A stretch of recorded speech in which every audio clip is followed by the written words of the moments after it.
talent. It just shows what one man can do from the beginning. If you look at Robbie, everybody knows the story. I mean, this was crime, a lot of crime happening here. There were gangs, and now the park doesn't have any more crime.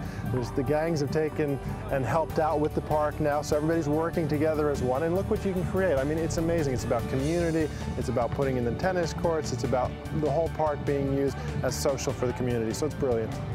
I'm absolutely blown away by it. I think it's terrific. You've got to think of family. You've got to bring the kids down. The parents have got to have somewhere. Well, they've got a fabulous park. There's other things for the parents to do. There's a pavilion. I thought, wow, they are very, very lucky. The whole park was quite intimidating. People didn't really use it because of that. Yeah, and there was no facilities, no toilets, no coffees or cafes.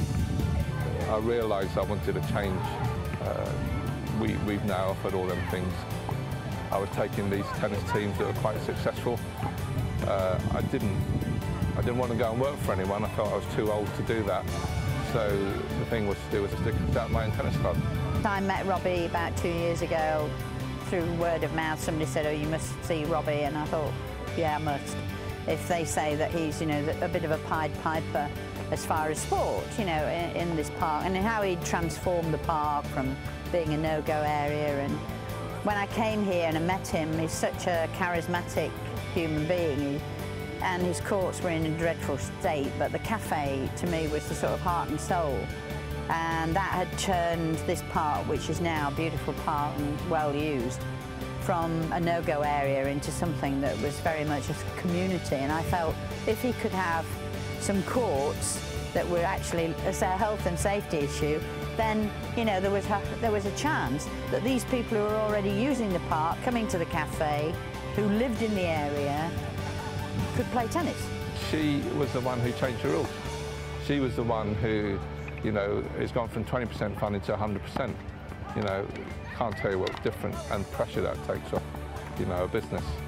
But the payback would be, hopefully, immense for her, you know, and for tennis. We offer rackets and balls for free. We offer court time for free. Lots of things the kids can get involved with. I think free is the key. I think, you know, when I was growing up, Sue Barker was growing up, we all started on a public tennis court because we don't have the finances. Our parents weren't well-to-do, so we couldn't go down to the other clubs where you have to pay a lot more for. So this is a great thing, and it gives children the opportunity to be able to play tennis.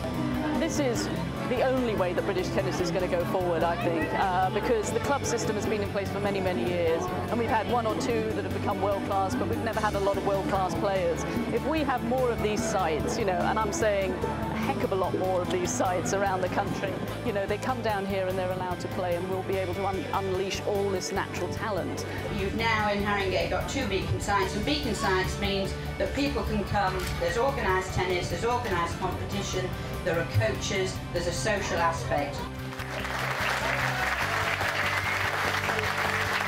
I've never seen her as emotional as I have today, because I know how important it is to celebrate the 2 beacon sites that are here today, because we know that that is the future of tennis. I want to get teams going, I want to get ladder matches, literally get hundreds of kids and adults playing tennis. That is my main objective.